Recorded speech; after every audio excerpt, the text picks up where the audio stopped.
Tondalaya. Yes. Okay. All right. Welcome. And today we are going to talk about Space A and retirement and a bunch of other stuff in between. Today I'm sitting down with Tondalaya. She's recently retired from the Air Force. Yes. And just tell us a little bit about yourself, where you're from, your family, and where it all started for you.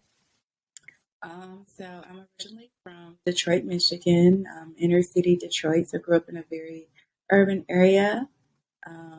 I have a husband and two sons. They're 6 and 8. And we live in the DMV, which is the DC, Maryland, Virginia area. My last assignment was at the Pentagon.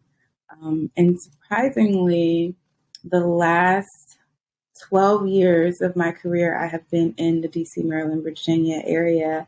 So my kids, they don't know about being military brats because this is the only house that they remember. Wow.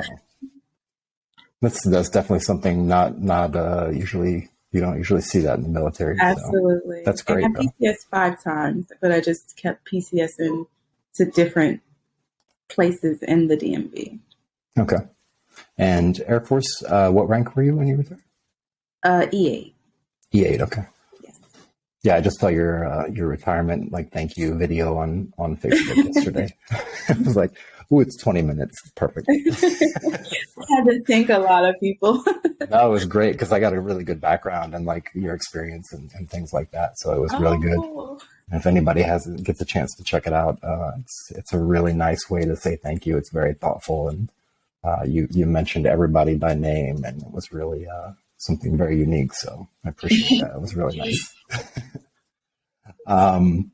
So let me just start out and see about your experience with space age travel. I know from the Air Force, you have a different perspective. I'm from the Army, so I have a little bit skewed perspective. But being in the Air Force and specifically space age travel, when was the first time that you took space A hop? The first time we took Space A, I think it was around 2012, 2013. Okay. From Andrews Air Force Base. We went to Travis Air Force Base. So we went from Maryland to California. And how was that first experience? Was that a little bit nerve-wracking or? Actually, it was because we lived at the time, 10, 15 minutes from the base. It wasn't really a bad experience. I do recall there were a lot of retirees there when we got there and we rolled up active duty. You can just see the sadness on their faces as we walked up because they knew they were about to get bumped by some, active duty people. But it was really seamless because we travel at airports all the time. You're just so used to just getting from your car to the terminal and going through security. And it's usually a multi-hour process and can be pretty expensive. But our favorite part that we were just able to park and just walk right into the PAX terminal, a really short walk. So we were really excited about that. Yeah. And that being so close. And yeah, I totally agree. Just getting out, even nowadays, just hopping out of an Uber and hopping on a plane. It's a lot different than it was even 5 or 10 years ago. But Definitely. Yeah, so did you, I guess being so close, you may or may not had to have drive and park the car. You might have took a cab or something there. It's just harder to catch cabs on base. I feel like when you're overseas, a lot of the cabs, they can get on base. But when you're stateside, a lot of times, and even usually Space A, you always have the people that are stationed there that are giving people rides. And I can talk about our experience with that as well. But so that was our first time taking a hop. I want to say that time I think the first day it got canceled, so they didn't fly out that day. And then they did it the next day, and then we were able to get on the next day. So since we lived close, we just went home and then came back the next day. And our first flight was, it was a KC, I think it was KC 135. So we were in these harnesses, and we thought it was kind of cool, honestly. We were like, oh man, like I never been on a plane like this before. It was like I had never just seen a plane that was just empty in the middle or anything like that. So that was a really cool experience to us. And the people on the plane, they were so nice, like so nice. They were acting like almost like they were flight attendants, like how kind and nice they were. And I'm like, they gave us boxed lunch, and we are like, you don't have to do this, but it was just they were just really kind. Yeah. Yeah, that's been my experience too. I've taken many flights, and it seems like with a smaller group traveling, usually, I mean, it depends on the plane itself, I guess, but usually it's like on a plane like that, a cargo plane or something like that, they've got maybe 20 or 30 seats. And so you get to know the crew and like maybe bump into them at the commissary the day before and see them in their outfits, picking up snacks and stuff for the flight. So it's really interesting because you get really, it's like the difference between sitting in a lecture hall of 300 students and sitting in a classroom of like 20 students. Like you get really Absolutely personal really quick. Yeah. It's actually one of my favorite things about flying Space 8. So living in the DC area, and why you've got, what is it, three terminals just right there in the DC area? Or is it just two? Andrews, VWI? So we have Andrews. So for us, Andrews is like the closest. It's like 10 minutes because we live in Southern Maryland. Mm-hmm. BWI is about 30 minutes. But Dover to us is pretty local as well. Dover is like 2 hours, and they just have a lot of flights. And then McGuire is about 3 hours, as well as Norfolk is about three and a half hours. So those for us, our mindset, like those are all local to us. Yeah. No, that's a good place to stay. Yes. I'm actually down in the northeastern part of Georgia, so it's not too far of a drive, but it's still a little bit of a hike to get up to like BWI or something like that. But I feel like East Coast is a really, really good place to be anywhere along the East Coast because you're within a few hours of a terminal in any direction. So, like for me, I can go to Jacksonville as well, south or something like that. How many flights have you taken so far, or do you remember the total amount? I feel like we've taken 4 or 5. Okay. And that most recent one that's the one that I was reading about. Yes. About your experience with it. Can you break that down for me? Know that we did that one. I think we left August 10th and we returned August 22nd. Okay. So can you go through that experience and maybe recap, or not even recap, but if you want to go into that story, because it's such a compelling story. That's why I decided to reach out to you, and it was just really, it grabbed me like by my soul and pulled me into the story. So my husband is from the Bay Area in California, and we go out there a lot. But I never really liked to burn my leave with Space A, honestly, while I was on active duty. We've done it on active duty, but we use more leave. So since I was on terminal leave, I was like, oh, this is the perfect time. So I just randomly, because we hadn't taken a Space A in years, like before kids. So my kids had never done it. So I was like, I think I'm gonna start. I started looking, and I seen that they were doing it again, and I joined the Facebook group and just really learned a lot from the Facebook group. And then I sat down with my family. We literally had a family meeting, and we talked about it because I think that's why a lot of people get frustrated, is because they don't you have to set your expectations. So we had a family meeting, and we talked about what it is. And we talked about how, we are not the mission, that they have a mission, and we're just hitchhiking. They're just, letting us go. So sometimes their mission can change, or they can cancel their mission, or they may have a mission that we can't get on, but we won't know until we get there. So I said, will we complain? And they're like, no. And I'm like, will we get bad? And they're like, no. So we kind of went over different scenarios. I'm like, what if we have to drive 2 hours, get up really early, and then we still can't go? Are we going to get upset? And we're like, no. So, I mean, they're 6 and 8. So it really, really helped us during the situation. So we were going to go one week. I kept watching McGuire, and Dover. And any other time, Andrews was going like every week, and then Andrews goes to Charleston a lot as well. But then when we wanted to go, I did not see Travis on Andrews at all. So we're really going to go from McGuire, and it was on a Sunday. And um, I called them on Saturday night because they don't update the websites as much. So you really have to call and call a lot. But so when I called, we're a family of four, and they said it's 3 seats firm. So I'm like, okay, we're not going on that flight. So now I think we're at Monday now. So I was like, well, it's a flight out of Dover. So this particular week, it was like 4 flights to Travis in a row, like Sunday through Tuesday. I think we're at Tuesday. There were flights, and then as Monday came, it was another one Wednesday. So my husband works, so we were like, well, let's just buy you a commercial ticket. No, we didn't buy him this. So this was Monday morning. We were all going to go Monday morning. And I got up, and it was like 4 a.m. We were about to leave.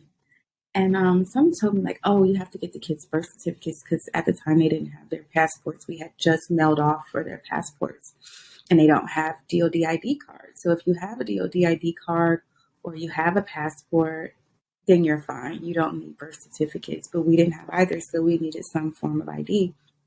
So I'm tearing up my office looking for it, and then it hit me like, no, you mailed them off. You don't have them. You didn't lose them. You don't have them. You literally mailed them off 2 weeks ago. So I panic and I call them, and I'm just like, are they really going to ask? And like I said, I've been in this area 12 years. So my kids were born here. So this was like Monday at 4 a.m. My kids are so mad. Like, Mom, you woke us up for nothing. So I was like, we can't go today. But I was like, it's another flight tomorrow. We're fine. We'll go Tuesday. So Monday, I took a nap, got back up, and went to get copies of their birth certificates. And I'm like, you guys are so lucky that you were actually born here. Most military people would not be located where their kids are born, especially if you're 6 and 8 years old. So I went and got copies of their birth certificates, and I was like, okay, we're going to leave. But at this point, we got my husband a commercial ticket because he needed to work, because he had already taken off Monday. So I'm driving him to the airport, and I'm like, yeah, it's a flight tomorrow. And somebody told me to call. When I called, the flight that was Tuesday, now it's Wednesday. So I was like, okay, the kids were not leaving on Tuesday either. So Tuesday morning come, and I'm like, let me see if they changed it, if it's going to be Tuesday again. And it was still Wednesday. So I was like, well, Dover's by the beach. I was like, boys, I know we said we were leaving today, but let's just drive out there and we'll just go to the beach. So worst case scenario, we haven't been to the beach this summer, so we'll go. And Dover's like 30 minutes from the beach. So we spent the day at the beach. We got billeting at Dover. And then we went up to the terminal just to see if the flight was going to happen on Wednesday morning. So we go back Wednesday. We're like, everything is great. We check in. Everything is great. It's like a seamless process. The USO is awesome. It's very, very kid friendly. So they're like lounging, playing video games. It was amazing. And it was no one there. They had 73 seats. It was a C5. It had 73 seats, and it was like 11 passengers. I don't think it was any active duty, because the kids probably just started school. And then they take us, like, typically it's kind of like a regular terminal, like I guess how terminals used to be prior to 911, where it was a lot of stuff to do before the gate. And then once you go to the other side, once you go to the other side, it's like, okay, you're going to board. They kind of put you in the boarding area. So we go through security, and we're in there like 10 minutes, and they said, okay, get your stuff. We're about to shuttle you to the plane. So we're all walking up, and we're so excited. Like, we're about to get on this plane. This is seamless. And someone says, no packs, no packs. And then, and then she's like, oh, sorry, sit down, no packs, sit down. So we all just sit down and then we literally don't hear anything for like 2 hours. Like they didn't come back and say, hey, it's going to be a delay. They didn't come back. So, I just looked at it like they're busy. Like whatever the reason the plane isn't going, we're not the priority. So I can't expect them to come and check on us or give us an update. Like they'll come back when they come back. So we just all took a nap. And then I was just like, I hope we get on this plane, And at the time, we had booked a rental car at Travis because we were supposed to land at Travis at 2. So then when they finally came and got us, it was about East Coast time. It was like 3. It was about 2 or 3. I don't know. But I know we landed at Travis because they did come back and let us on the plane. And we landed at Travis at 4:55. And the rental car closes at 5 p.m. So there's no way we're making it to get that rental. So as soon as I land, I call and they're like, we're going to close anyway. So it's like it's Tuesday or Wednesday. It's Wednesday, and it's at that time it's 5 p.m. in the Bay Area. So I called my husband, and he was like, "Well, I'll drive and come and get you, but it's traffic, so." With no traffic, it's an hour and 20 minutes. So I'll be there in 3 hours. So I'm like, okay. And the terminal is pretty empty. But Travis has this family area that's really amazing. And they had like 2 DVDs. And my kids are like, what is this? I was like, it's a DVD. And they're like, so what's that, Mom? And I'm like, so then they asked me to watch movies back in the old days. Yeah, and they're like, Mom, did you have TV when you were young? And I'm like, how old do you think I am? I'm like, yes, we had TVs, but we didn't have the internet that way. We couldn't stream.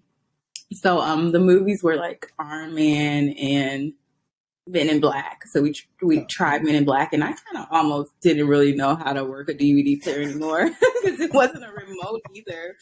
So I'm like, how do you make it play? Because you probably don't remember when you put a DVD in, it's like a menu. It pops up first. It doesn't just play, So I'm like, I don't have a remote, so I couldn't get Men in Black to play. So we just watched Iron Man, and by the time the movie was ending, my husband pulled up, and we left. So my kids, they were just like, I don't know about Space Age because they just really wanted to see their cousins. So I was like, we're going to stay a week. We homeschool, so. No, it's perfect. Yeah, I'm waiting for the day when that door opens. Dad, can you take me somewhere? So then I said, okay, I want to stay around a week. And then so it was like Wednesday. I was like, I'll start looking for a flight on Monday. So I'm not even going to look. I'm not going to pay attention until Monday. So I didn't see anything Monday. And then on Tuesday, I saw a flight for Thursday. So I told my husband, we're leaving Thursday. And he's like, oh, we got to leave already. So then Wednesday, it went from the flight being at 11. And then it was at like 1 a.m. Then it was like at 4 a.m. So it kept pushing up. So now we're into like Friday morning kind of. So then they just canceled it. So we were like, okay, we're not going. So the kids had all their stuff packed up. They're like, we're not going. So we're like, fine. So they're happy. So it got pushed to the next day. So the next day I'm like, okay, we're leaving. I think at this point it's Friday. Now we're leaving Friday. Then it got canceled. So every day we would say goodbye to everyone. We would be like, leaving. And every day we wouldn't go. So Saturday, I was like, oh, if we can't get on this flight. I was like, if we can't. So Saturday, they're like, yes, the flight is going. We're going. So we drive out to Travis. And it was like a 3-hour delay. They're like, it's a delay. They tagged our bags. They took everything. So my husband and his brother had taken us out there. They were like, we're just going to go to the bowling alley. We're just going to go bowling. So I was like, I'll stay around the terminal just in case they call us. And they were like, come back at 6 p.m. Because I think roll call was like 1 p.m. And they were like, come back at 6. So at like 5, they're like, okay, everyone come boarding. So I'm texting him like, hurry up, get back. And then they're like, where is he? Is he in the bathroom? I was like, he's coming. And then this is TMI, but it's so funny. I'm like, where are you? He's like, Billy had to poop. I was like, I'm on time. So my 6-year-old, like, out of the worst time ever, he's like, he had to poop, so we're in the bathroom. I was like, oh, we're gonna get left, You couldn't do that 2 hours ago. Exactly. We had all this Really? time, and right when we were leaving. So we He go was prepping himself. for the long flight. So we're all excited. We go through security. I had like a little pouch. I always carry my stuff in a little fanny pack, like my phone and my wallet. I think just my wallet. I must have had my phone. So we go through security, and we're literally, because we feel like once you go back there, you're getting on the plane. Like, plane is ready, you're getting on. We're back there like 15 minutes, and they're like, folks, roll call has been pushed 24 hours. And we're like, 24 hours? And they're like, so come back at, I think they said tomorrow at 8 p.m. or something. And we're like, oh, man. So thank God his brother was barely out the gate. Like, he wasn't too far. So he came back and he got us. So I wake up early in the morning and I look at their page and I don't see a flight to Dover. I don't see it. And I'm like, what's going on? There's no flight to Dover. And there's so many flights to Hawaii. And I'm like, we should just go to Hawaii. I was like, we should just go to Hawaii. But, and I don't see the flight. So I call and they're like, yes, ma'am, the flight is moved to tomorrow. And I was like, tomorrow? And so someone had sent me a messenger, like someone from the terminal. They said, ma'am, you left your wallet, like my whole wallet in the terminal. So when I sent it through the scanner, my little fanny pack, I forgot the whole fanny pack. They said it had failed. Wow. So I guess it was probably a little good that I didn't get on that flight because I would have got on it without my wallet.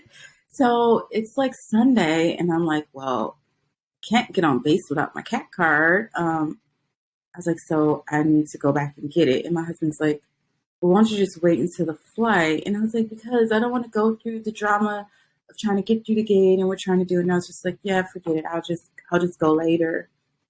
So my kids were at church with their grandma. We're just like, there's no flight today. It's tomorrow. So we started looking up commercial tickets and it was going to be about, I think it was like $500 per ticket for one-way tickets. So it was pretty expensive, but we were just like, we're just going to get the tickets. And then they call us because the lady had been texting me about my wallet. And then she texted me. They didn't call me. She texted me and she said, oh, they changed the flight.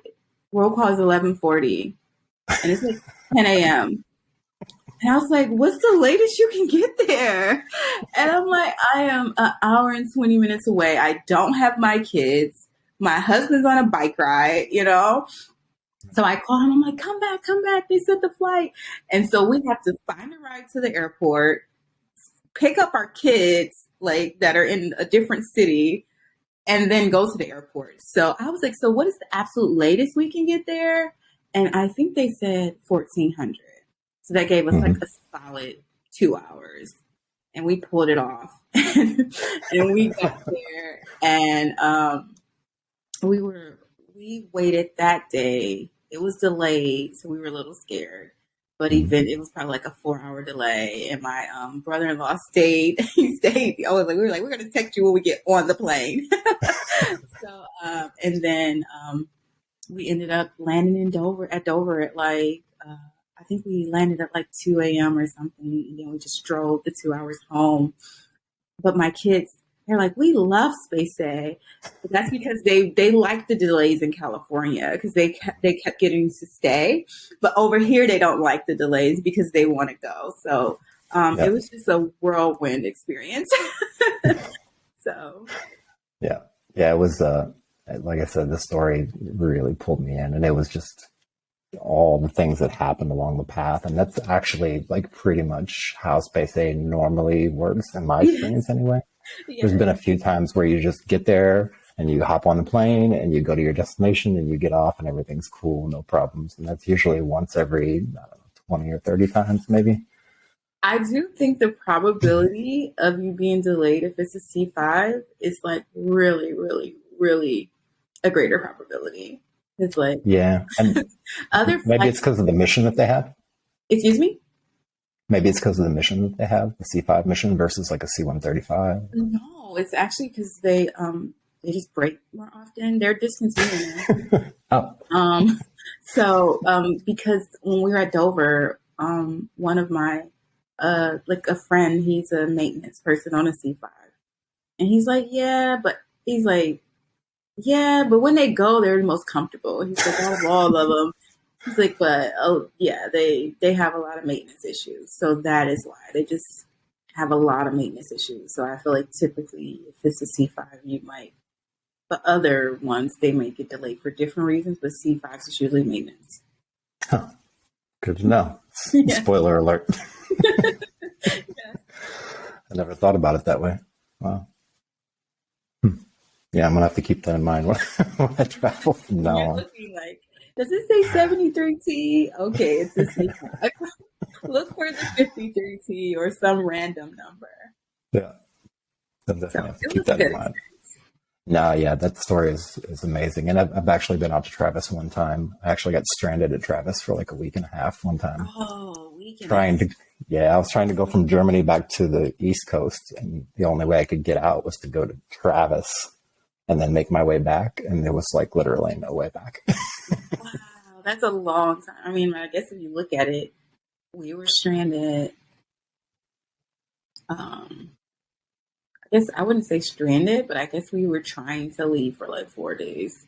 Yeah. Well, you all were going back and forth to the base, Yeah, right? So, but yeah. most families that were there, because it was a lot of families, and a lot of them were just staying in building, and it could get expensive, because Travis and Dover just so happened that they haven't outsourced their building yet.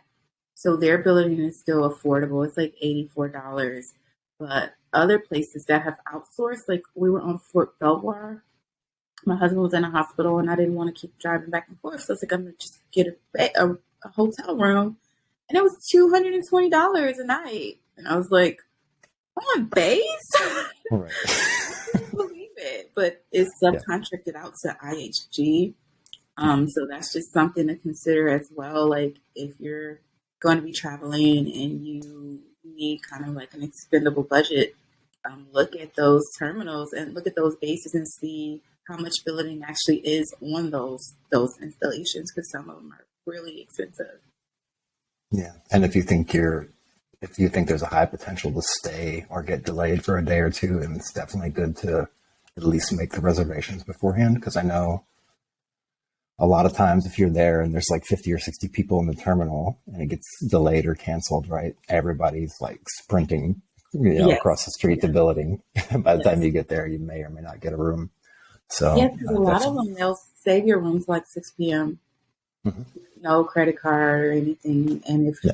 you want to save after 6 p.m., then you have to use a credit card, but they will reserve it up until 6 p.m. Yeah. Yeah. That. And then just having that, like you said, the travel budget.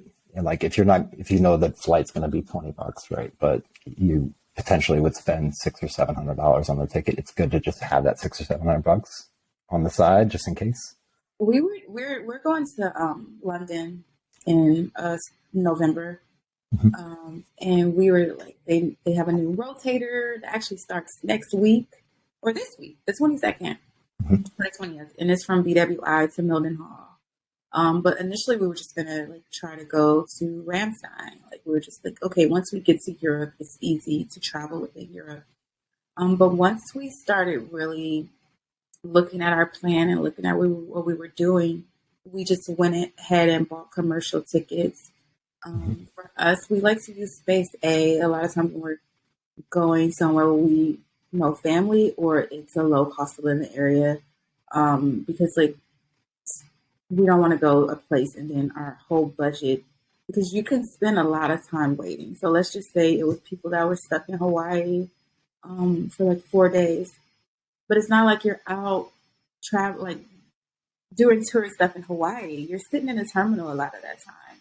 So it's not like you're getting to experience the time while you're waiting, because you never know. You can't just be like, well, I'm going to take the day off and go to the beach, because you need to be available. So I think you just really have to know what your expectations are for your travel.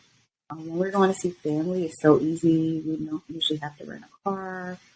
We don't have to pay for lodging, because we're just staying with family. And we have family in California. We have family in Hawaii. So, or if we're going somewhere like affordable, like Portugal or somewhere, or Spain, we're like, oh, we can afford to pay out of pocket for this. So those are things you have to think about.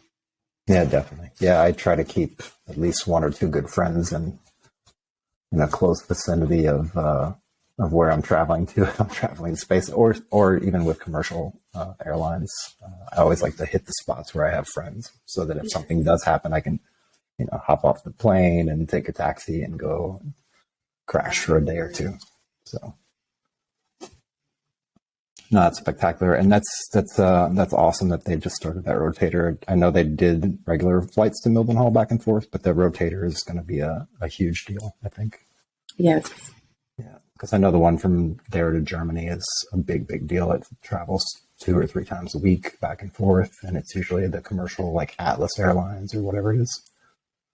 So those are always fun, because you get this huge plane. Yeah, those rotators are great because you got a huge plane, and it's usually like, maybe 200 people at most. And so you still got so much room for everybody to spread out and take up whole rows. And yeah, they're really fun. That's really awesome. The process of it from before compared to now. So that story you just told happened just a few months ago. Maybe last month. Last month. Right, last month. And that was probably, I don't want to say absolute worst case, but you definitely did a few things that were really smart that I really thought was super proactive. Was sitting down, talking with your family, your kids, planning everything out mentally beforehand, preparing yourself. And then also, like you mentioned, you're going to a place where you have family in that general vicinity, so you can kind of buffer the costs and buffer the anxiety behind being stuck somewhere where you don't know anything, you have no transportation and things like that. Compared to all the other flights that you've taken, was that more difficult, or was that one of the most challenging ones? As far as Space A, mm-hmm. Definitely. We never I feel like we've just had really great experiences with Space A, because we've never not gotten on the flight. We've never if the flight went, we've always gotten on it. So we've never seen a flight leave and we just didn't make the cut. So I can imagine that could be like a little heartbreaking. Yeah. And that was the most delays we've experienced. Every other time, typically when they said they were leaving, they left. Like at most, the one at our initial flight from Andrews, it got delayed one day, and then the next day it was fine. So we didn't really, up until this point, we didn't have like all the Space Day experiences. But I feel like this trip we had all of them, like everything that could happen happened with this trip. So I would definitely say it was the most adventurous. Yeah. Well, I mean, you've given yourself a few years to build up to that experience too. So yes. And I this is our first time traveling with children. Yeah. All other times it was just me and my husband. And you said the USO and multiple places where you had to stop at, in Dover and Travis both had really good USOs outfitted for them. So Dover had a USO, which was pretty awesome. Travis didn't have a USO, but their passenger terminal is just really awesome. Like it's very family friendly. They have like a whole family area, even like a little nursery area. If you have a kid you need to put to sleep. So they don't have a USO in the terminal, but it's very family friendly. Okay. Andrews definitely doesn't have a USO. They don't have a lot of anything at Andrews.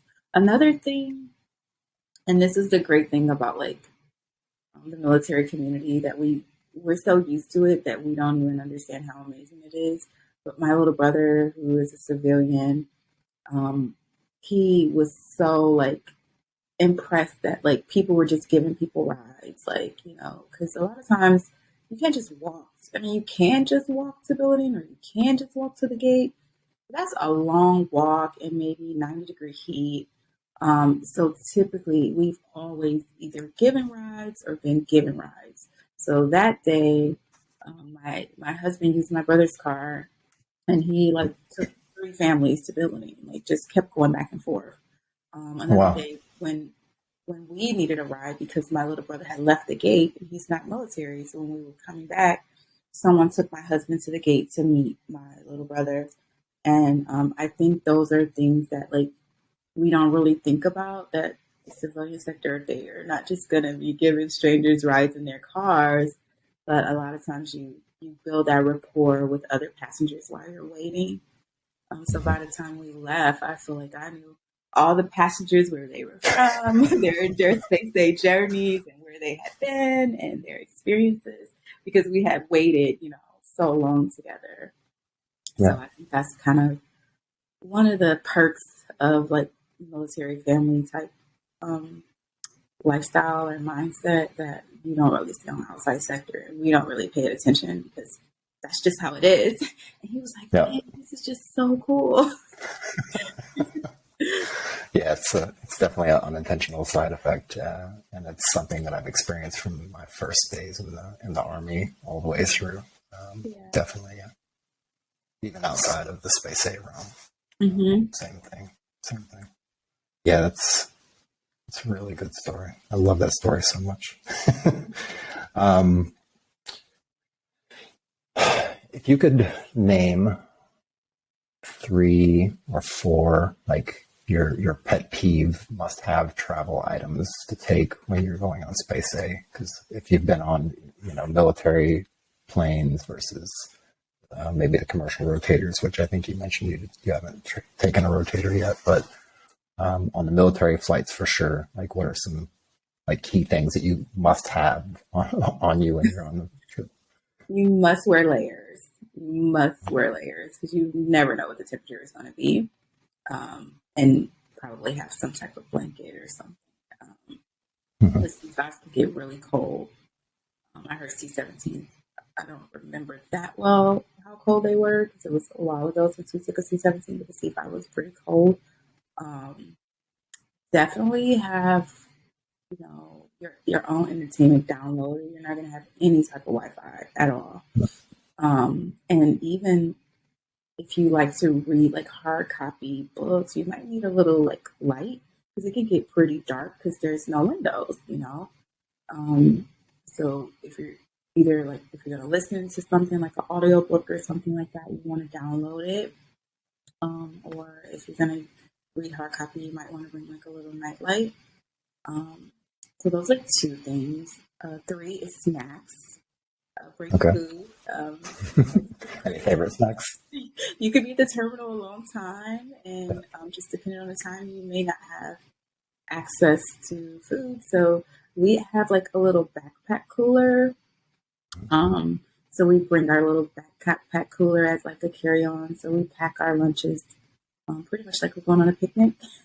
The kids bring their regular school lunch boxes, like their little bento boxes, and we all have like a lunch. So definitely have that.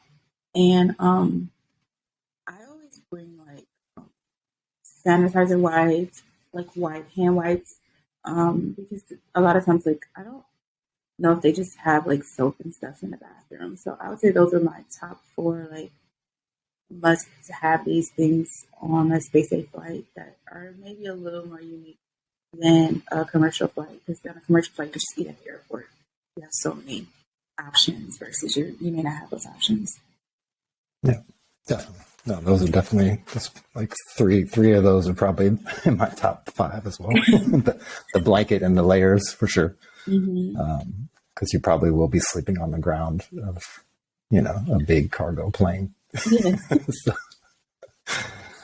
out of your experience in the Air Force and being around bases, Air Force bases, your most your entire career, right? Or well, I know there's a couple spaces where you weren't at like an Air Force base per se, or I've been maybe an on Air Force Navy agency. installations and Army installations and other government installations. Um, but I feel like I'm 20 years Air Force, but I don't know a lot about airplanes like that. Like, I never worked in a flight line. I've always worked in a joint environment. So I don't like. I remember when I would deploy, I would be like, "Oh, I'm with the real Air Force now," you know.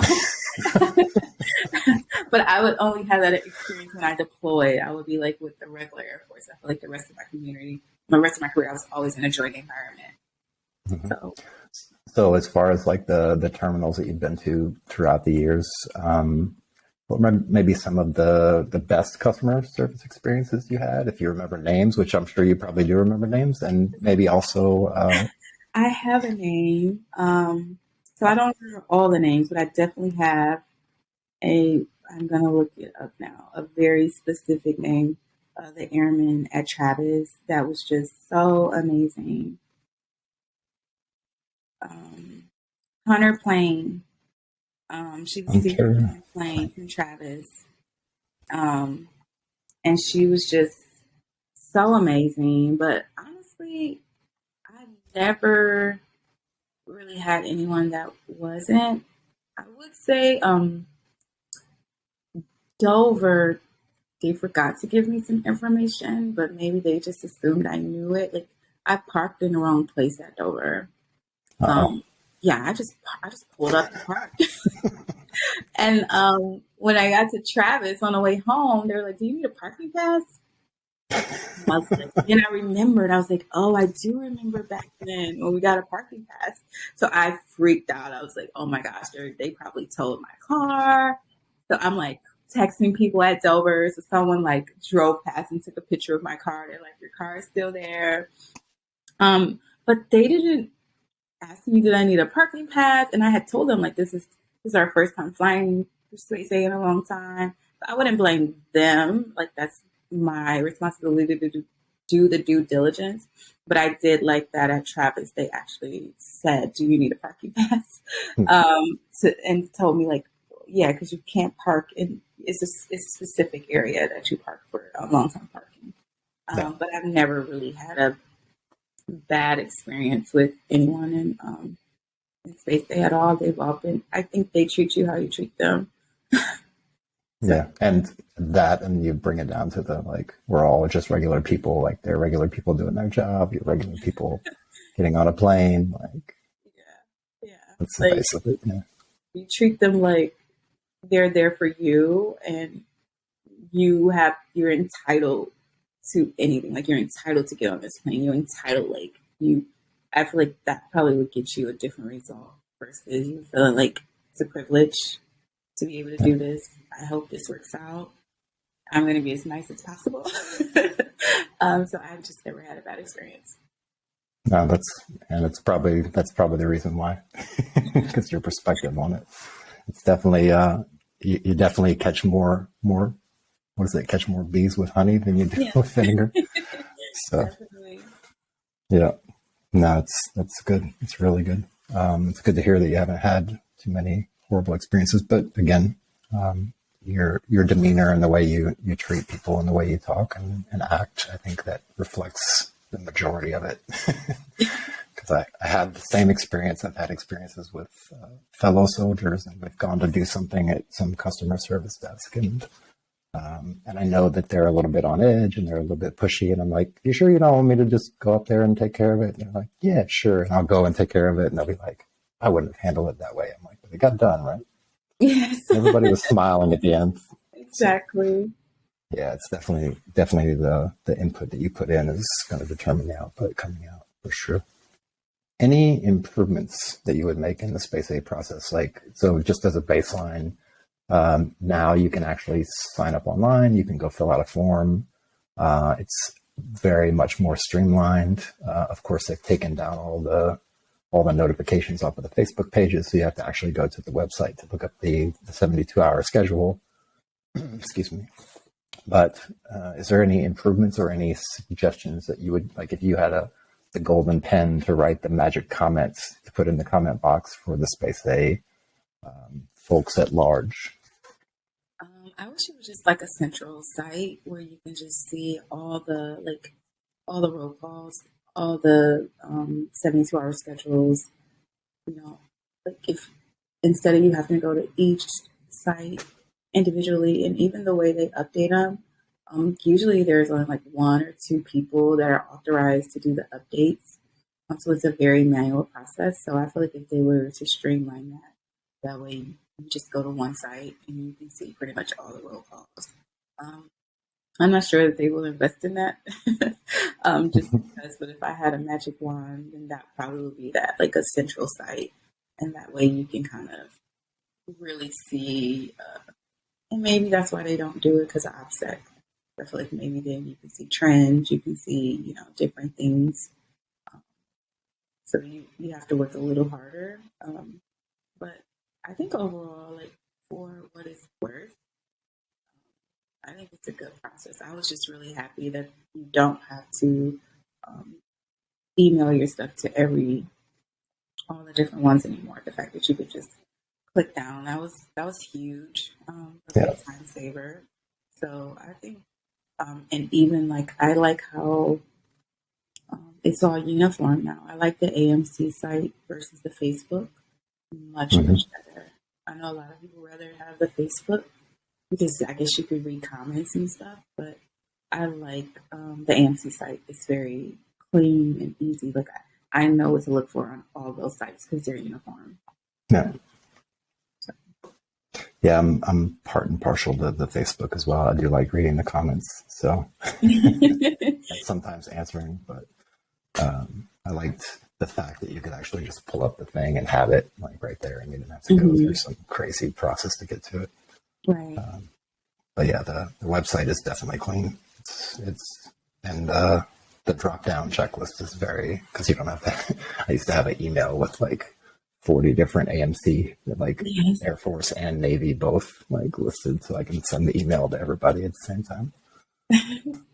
And if they get it or if they didn't get it, that's another story. That's a smart idea.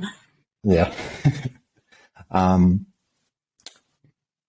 What, if any, advice would you give to your 20-year-old self pertaining to space age travel or maybe just military in general, like looking ahead? Do it more. My first base was Japan, Mhm. and it was just complete culture shock. I was there 2 years. I feel like I didn't even leave the base for the first 6 months. I was just like very afraid to drive on the other side. I said the wrong side. See, with American brain. I was afraid to drive on the other side of the road. Uh, I just was used to the comfortability of English, comfortability of the base. So I didn't really go off base the first 6 months.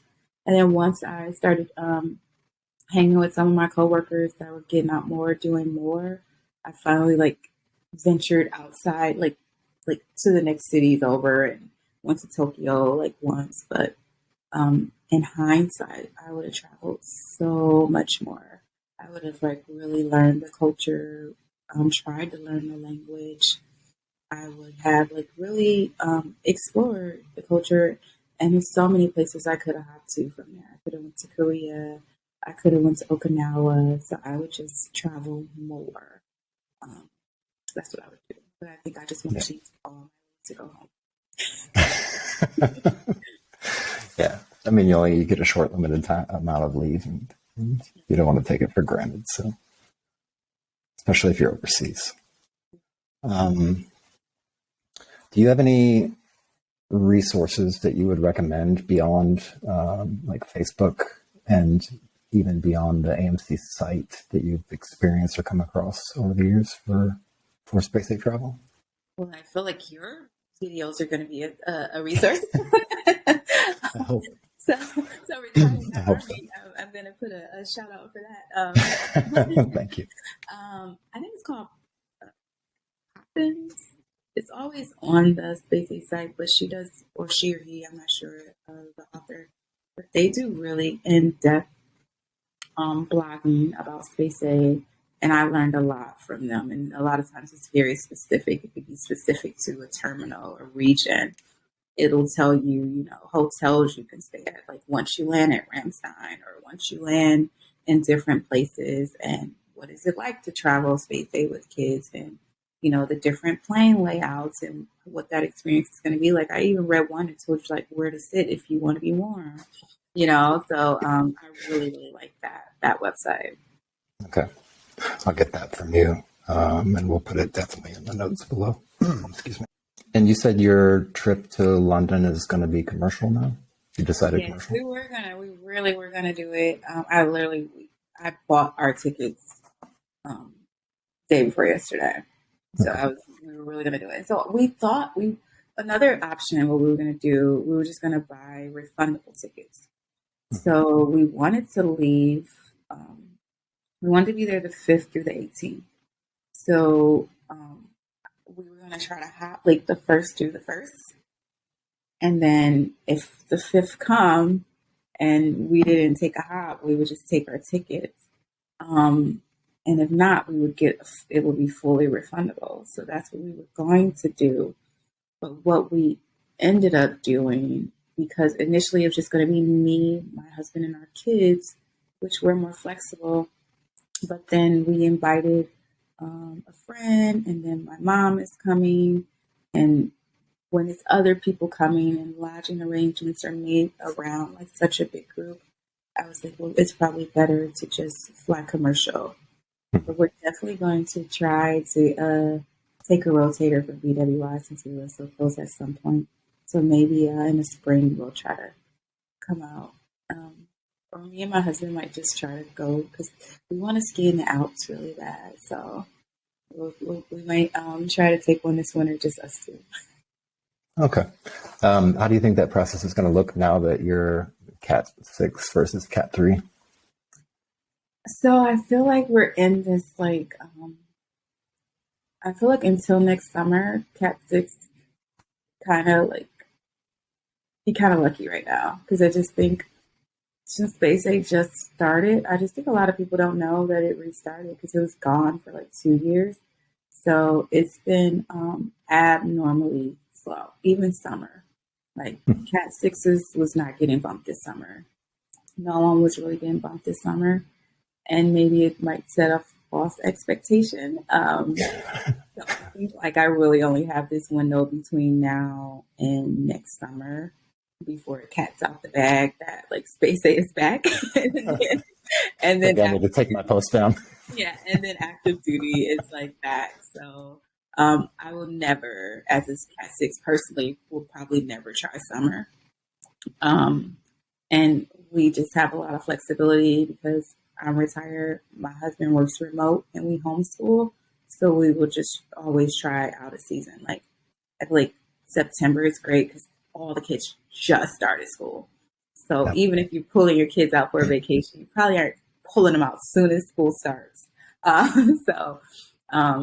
Right before the holidays, early December, super early, the first week. Probably better because I feel like all the college students or Cat 4, they usually get out mid-December, so you're gonna get bumped. So it's kind of I'm always thinking when would people not be traveling, and that's when we should travel. So I feel like we just have to avoid spring break time, avoid Christmas holidays, and then avoid summer if you can. But there was a couple I met, and they have been traveling Space Day for, he's at 15 years. They said they've been around the globe, and they just gave us so much hope in their Cat 6 because he, I think he was in his 70s, so he retired quite a while ago. And they've had a great experience traveling around the world. I don't think they get bumped a lot, so. That's fantastic. Yeah, they've been everywhere. I can imagine. Yeah, so it's just, I'm really excited to go a lot of different places. This is just such a good privilege. Yeah, if you get a chance, if you want to hit the Alps and you want to go skiing in the wintertime, definitely see if you can buffer some time to visit some of the Christmas markets and stuff. Because I know in Germany for sure, probably in Austria, maybe Switzerland, the Christmas markets around November, December, January, are just amazing. It's a once in a lifetime experience, some of them. Wow. Yeah. I have another resource.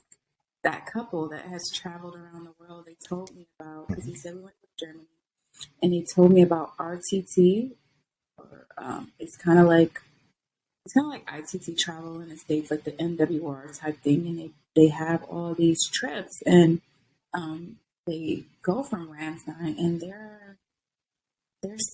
when I saw them, there was just really great trips. So I would say that site was a good site, and maybe other installations have like who travel from those installations as well. But they told Okay. From the base to yes, going out to the, okay. kind of like the MWR put together trips. Mm-hmm. But the German one, they have like all kind of like day trips, multi-night trips, cruises, and they were very affordable, and they were like really nice. Like the lodgings, selections, and everything were like really nice. Okay. Yeah, I'll write that one down too. I haven't actually heard of that one before, but I do know that they have, even when I was active duty here many, many years ago, they had a lot of trips like that through the MWR and a couple of other different organizations where you can just Yes. like pay $50 and go to Czech Republic for 2 nights and go shopping Yes, and whatever. it's called RTT Travel. Okay. So you go to rtttravel.com. Awesome. They do like really, really great trips.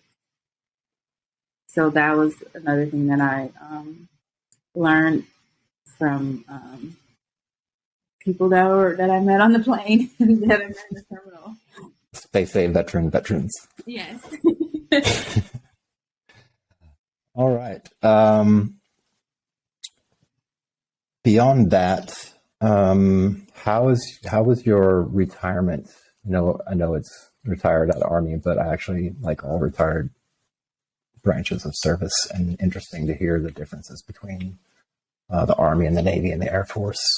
How was your retirement? Like maybe the last 90 to 180 days? How was the experience mentally, emotionally, otherwise? It was pretty. It was a roller coaster. It went from happy to sad to scared to anxiety to peace. Um, so it was just based on, my entire life. I have always like did things for security, and it was the first time I was like, no, I'm gonna do what I want to do. So that was a little scary, not having like a safety net. That was pretty scary. And then just the process of out processing. When you're PCSing, out processing is so different than when you're like retiring. Because the difference is, for one, you've PCS before, or a lot of people that PCS that's still in that you still have access to. But when retiring, those people that have the knowledge, they're gone already. So there's really no one to tell you like, hey, you have to do this, you have to do this, you have to do this. And I think they try to do it with the checklist, but it can be really confusing. And it's so many missing pieces. My family members had doctor's appointments scheduled for September. And I'm like, do I need to cancel those while I transfer my TRICARE? Is it backdated? Like, do we just not have any coverage until I go into theirs and change it? And having to, like, even when I went in there to try to change it, I have to pick a doctor. And I'm like, I've never had to pick a doctor, I'm like, I don't know. Do I just pick a random doctor? Do I do research? So it's like small things. I mean, they sound small, but it's just like we haven't had to do those things like ever. You get to a base, they assign you to a PCM. They assign you to dental. So like when I'm going in there and it's like, okay, select your doctor. I'm like, I don't know people. Like, I'm like, oh, so I'm like, okay, I guess I need to do some research before I go. So then that's delaying it. So it's kind of like the getting used to like not having a checklist. Like when you had a checklist for 20 years, you didn't have to, it was just a lot of day-to-day things and that you didn't really have to put a lot of thought into that now I have to think about. So, Yeah. but overall, I think the members of my team made the transition easy because I still talk to them I'm still on the group text, you know? I haven't got kicked out of the group text, so so I kind of still day-to-day. I still talk to them. So I don't feel like a super disconnection that a lot of people may feel when they get out, like when it's just you and your family. I still talk to the coworkers that I retired of talking to. So they still reach out and ask questions. Sometimes, but I like because I literally am on the group text. So if I see something and I'm like, oh, you could do this, or if I have advice, like most of the time I just see they're doing really amazing stuff, and I'm like, oh my gosh, I saw the new website. This is awesome, you know. And they're like, oh, such and such worked so hard on it. So it's kind of almost like proud mom moments more than them tasking me. Like they're definitely not tasking me or saying, hey, since you're here, can you answer this? Definitely not that. I think that would be a little much. Like, okay, hold on. I'm going to have to mute this for a minute. I'm going to need 5 minutes. Yeah, it's more like me just still seeing what's going on, not feeling disconnected, and just like being really proud of my team and everything they're doing. Okay. So you mentioned branching out and doing your own thing. I believe you have your own business. What is it called and how can people find out about it? It's called Club Lab Rascals, and you can find out on www.clublabrascals.com, or you can go to any of our social medias at Club Lab Rascals. And what we do is we teach kids K through 5, and we just expanded to pre-K, so now we're kids 3 through 11. We teach them STEM, so science, technology, engineering, mathematics. We do camps. We have our own curriculum. And we do workshops, so after school programs, things like that. So we partner with school districts, library systems, recreational centers, anyone that has access to children. And we also host our own events where parents just come to us directly. And how long ago did you start that? Did you start it right after you came out, or did you start it prior to? I started in 2019. Okay. I started in 2019, and the way I started it is because I live in Prince George's County, Maryland, and my background is cyber. And the last 7 years of my career, I worked with predominantly all engineers, and it just wasn't a lot of minorities. It wasn't a lot of women, and I just would talk to the engineers I worked with and like, well, what made you become an engineer? Or I would look at our schools and see how a lot of people in our schools, they weren't like in our engineering schools or medical schools, how they weren't Americans. So I just wanted to know, like, why do we have this underrepresentation, not just minorities, but Americans, period, in STEM? So I was in graduate school. I started doing research in graduate school, kind of like my own anecdotal research. And I identified kind of 3 things that was making a difference. One of them was early introduction. And most of the engineers and scientists and doctors that I knew, they were introduced at a very, very early age. And I think we don't introduce our kids usually until middle school or high school. But by that point, someone has told them that it was hard. So they're intimidated. But if you get them, like no one has told my 6-year-old that chemistry or physics or any of this is supposed to be hard. So it's just fun to him. And he has no idea that kind of being able to break down a glucose molecule is like supposed to be hard. But he's like, oh yeah, you just need, 12 carbon atoms. Like he just, it's like easy for this 6-year-old. Because no one told him it's hard. And we're introducing it in a fun way. So early introduction was one. The second one was kind of some type of representation. So a lot of them, their fathers or their uncles, or they had someone in their realm of influence who was in that field, so they can kind of give them the blueprint. So we wanted to really ensure that we would provide a representation to any group that was underrepresented, to see themselves in this. And then the third one was hands-on and kind of very engaging.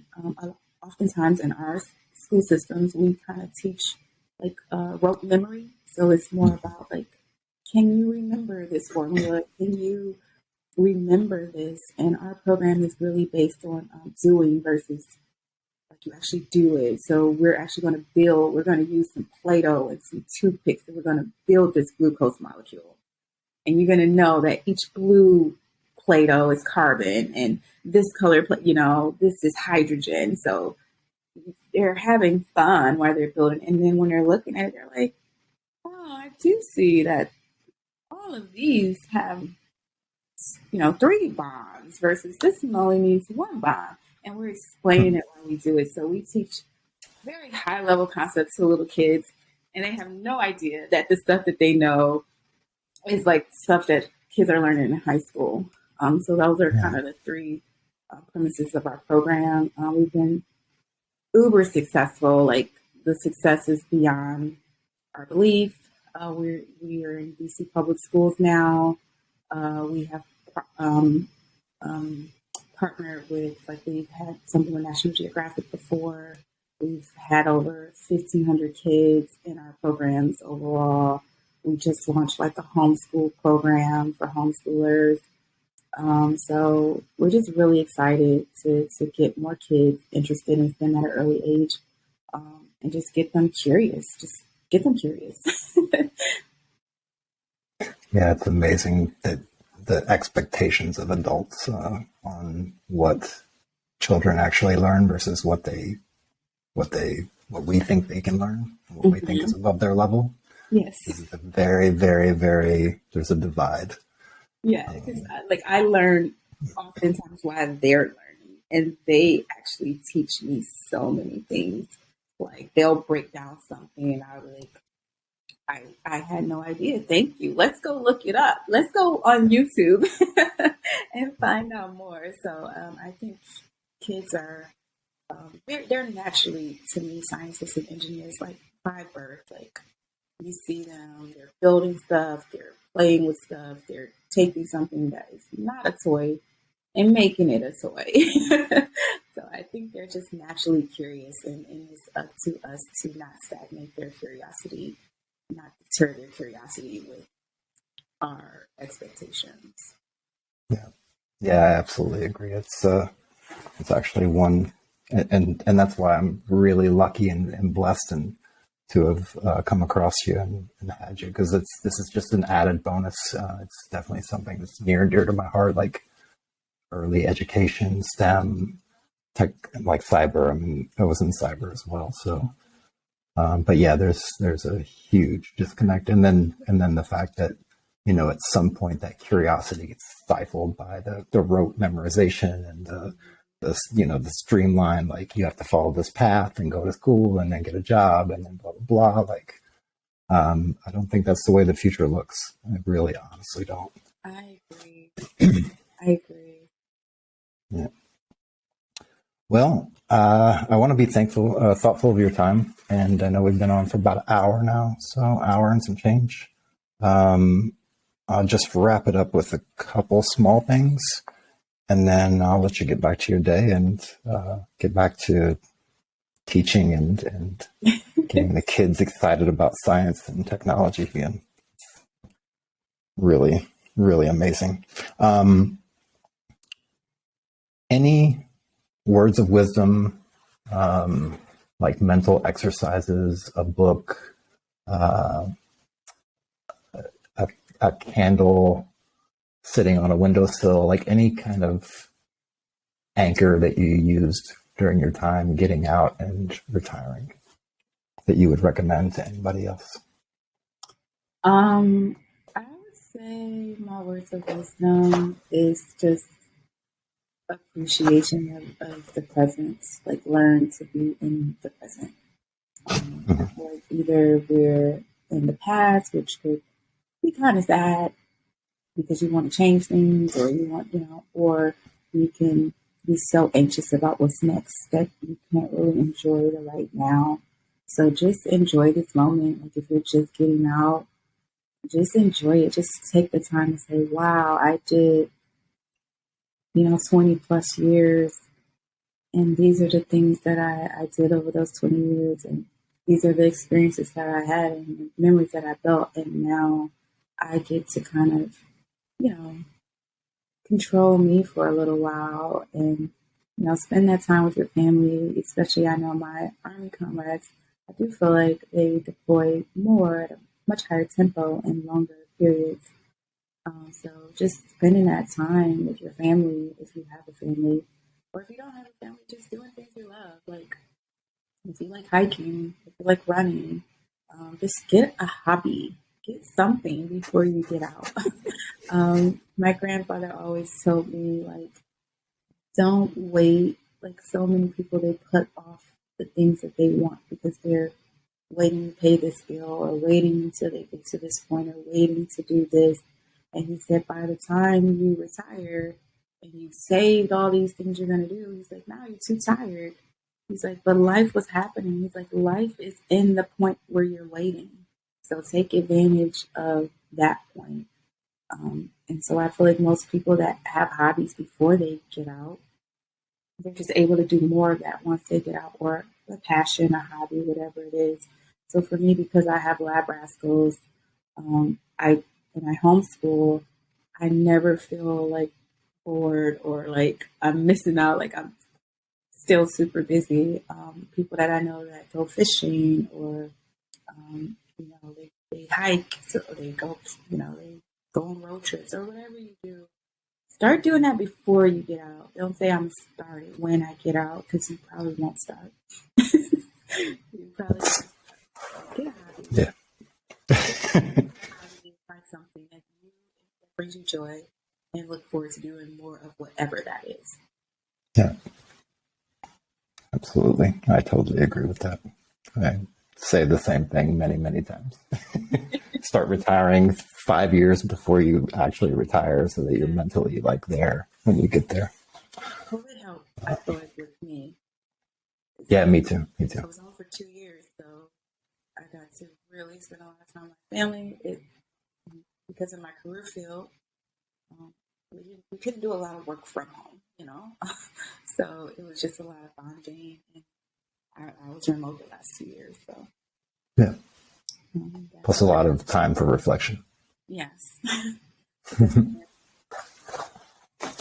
Well, I want to thank you very, very, very much for your time. Maybe sometime in the future there's a new interview or a new time to sit down and talk about, maybe go in depth about your business, about the Club Lab Rascals, because that's super interesting to me. Where would you point people if they wanted to find you or I've got the Club Lab Rascals webpage, but if they wanted to find you like on the internet, where would you want them to come find you or hit you up? I'm on Facebook, Tondalaya Takapu. Okay. That's probably. Or if you want to email me, you can email tondalaya@clublabrascals.com. Okay. Perfect. Because hopefully maybe some people will hear this and get some interest in that as well. Because it's super important. Super duper important. Okay. I think that's about it. Is there anything that we haven't covered that you would like to add, or anything that I haven't gone over, or anything that I haven't touched on? No, I just want to say thank you for just trying to help people, other people that are retiring. I think that's pretty awesome that even though you're not in the Army anymore, you're still giving back. And I think that's it's definitely a gap for as you're retiring, because you kind of do feel like all the people that have did it, you don't have access to them. So this is a great place, and I hope that a lot of people will find this site and find it useful, and it will help with their transition. So thank you for reaching out to me and for just trying to help the next generation. Yeah, thank you very much. That's very kind of you. Yeah, it's what it's all about is really just, I mean, they gave me 25 great years of service and experience. And, you know, Awesome. at some point you got to give back That's awesome. in whatever way you can. So, well, thank you very much. I really, really greatly appreciate it. I had a really wonderful time talking to you and getting to hear your story in person, firsthand. So hopefully I'll see you soon. And anybody wants to check out any of the information, it'll be down in the comments. And I want you to have a great day and have a fun trip in London. Thank you. Have a good one. Bye.